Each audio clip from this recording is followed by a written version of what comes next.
Et Éric Vial va nous parler des émaux de Longwy. Mais je ne vois pas mon cadeau. Il est où, mon cadeau? Il est pas là arrive, le cadeau, il arrive. Ah Vous bon? savez, c'est très long à faire des émaux de Longwy. Et si je vous en parle, oui, aujourd'hui, de ces fameux émaux et faïenceries de Longwy, d'abord, c'est parce que notre invité, il est lorrain, on est d'accord, et que ça fait partie du patrimoine lorrain. Et que surtout, l'année prochaine, on fête les 225 ans. C'est pas rien, de l'entreprise. Donc, la faïencerie et les émaux de Longwy sont inscrits à l'inventaire du patrimoine culturel immatériel de la France. Et donc, ces émaux, ils sont reconnaissables grâce à ces émaux cloisonnés qui font un peu la spécificité de cette faïence. Alors, comment ça marche exactement pour faire une faïencerie Alors, ce qu'il faut comprendre, en fait, c'est que ce sont deux techniques qui sont utilisées pour faire du Longwy. D'ailleurs, on parle de faïence et d'émaux de Longwy. Donc, la première opération à réaliser est de produire une faïence, comme on le voit. On demande donc à des stylistes de réaliser des moules en plâtre, assiettes, pots, bijoux, vases, tout est imaginable. C'est là qu'on peut aussi dessiner des reliefs. C'est donc l'atelier modelage. Dans ce modèle creux, une fois moulé, on va couler de la barbotine, c'est-à-dire un mélange de kaolin, d'argile et d'eau. Puis, on va laisser sécher au moins une journée. Puis, les plus grandes pièces, il faut plusieurs moules qu'on va assembler pour ne pas qu'on voit les jointures. On va faire appel à ce qu'on appelle des racheveurs qui vont ébarber les joints et donner un aspect lisse à la pièce à l'aide d'une simple éponge mouillée. La pièce est alors cuite à 1050 degrés pendant toute une nuit. À sa sortie, donc, nous avons une terre cuite blanche, c'est ce qu'on appelle un biscuit. Et là, on entame la deuxième phase qu'on a vue sur les images, celle des émaux. Donc, des stylistes et des illustrateurs dessinent au crayon noir sur du papier calque leur projection créative. C'est comme des alvéoles noires et des ouvrières vont alors décalquer sur les biscuits, donc ces dessins. Ensuite, à l'intérieur de ces alvéoles, elles vont déposer minutieusement, goutte par goutte, de l'émail. Une goutte derrière l'autre, sachant que l'émail va sécher quasiment immédiatement, l'erreur n'est pas permise. Une fois la pièce émaillée, on remet tout ça au four à 750 degrés pendant toute une nuit. On va le remettre une deuxième fois à 750 degrés pendant toute une nuit. À partir de là, donc, il sera possible de déposer ce qu'on appelle le filet d'or au pinceau. On fait recuire à 600 degrés pour fixer le filet d'or dans cette masse. Un peu de terre de sienne parce qu'il y a eu des craquelures grâce à la cuisson. Et voilà, vous avez votre émaux et votre faïencerie de Longwy. Alors, c'est vrai que vous avez parlé de 225 ans de l'entreprise dans quelques mois.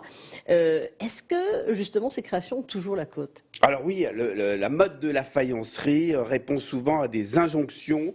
Est-ce que ça va ou est-ce que ça va pas? C'est comme ça qu'on sait qu'on vend. Et en ce moment, on peut le dire, les émaux de Longwy, d'inspiration asiatique, sont en plein dans la mode. Ça fait seulement 100 ans qu'on fait ces émaux. Avant, on faisait la faïencerie, mais ça fait seulement 100 ans. En 1872, pour contrer la concurrence asiatique, les dirigeants de l'époque avaient demandé à un Italien de leur apporter son savoir-faire pour développer la technique des émaux cloisonnés sur faïence. Et on peut vraiment dire que c'est à partir de ce moment-là que les émaux et la faïencerie se sont développés et ont eu du succès. Et puis la couleur de ces émaux, on le voit. Cette brillance reste tout de même un secret bien gardé. Alors évidemment, des nouvelles séries, il en sort régulièrement, les pièces rares sont collectionnées, certaines peuvent atteindre des dizaines de milliers d'euros. On peut évidemment, si on a un peu moins d'argent, s'en procurer à partir de 100 euros, un peu moins de 100 euros. Récemment, la manufacture de Longwy a sorti des nouvelles pièces, par exemple, toute une série de collections sur le Tour de France, puisque le Tour de France est passé en Lorraine. Alors combien de temps pour réaliser une pièce?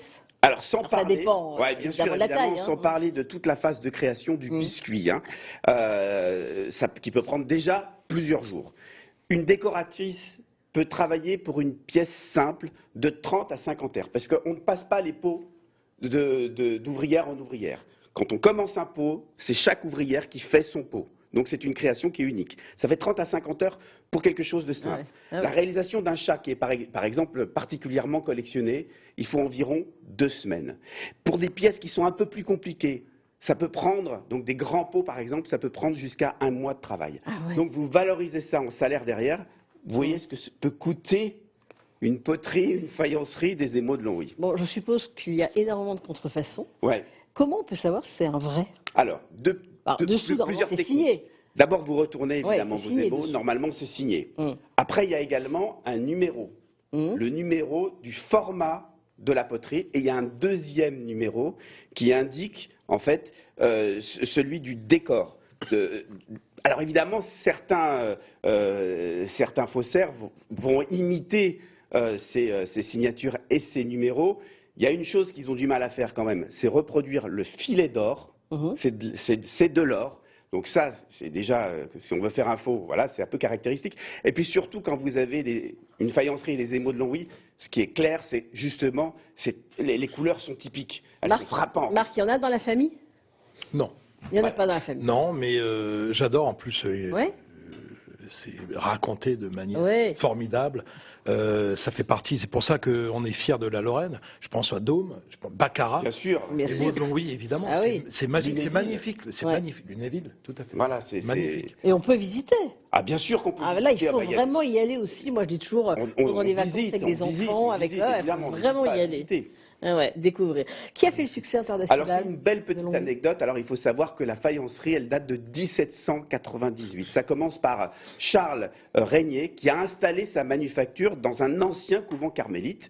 Les révolutionnaires l'avaient pris et donc ils lui ont donné pour s'installer son entreprise. Et qui passe par là en 1798, qui est en train de regarder les barrages Vauban, les fortifications autour de la ville de Longwy, c'est Napoléon Ier. Et Napoléon Ier, il décide de faire ses courses, il va dans cette manufacture, il rencontre Charles Régnier, et là il dit, ok, c'est super, magnifique, j'achète pour les maisons d'éducation de la Légion d'honneur des centaines et des centaines de services de table. Et c'est comme ça, en fait, que le Longwy est devenu une tradition dans notre pays et a eu ses premiers grands succès. Grâce à Napoléon Ier. Magnifique.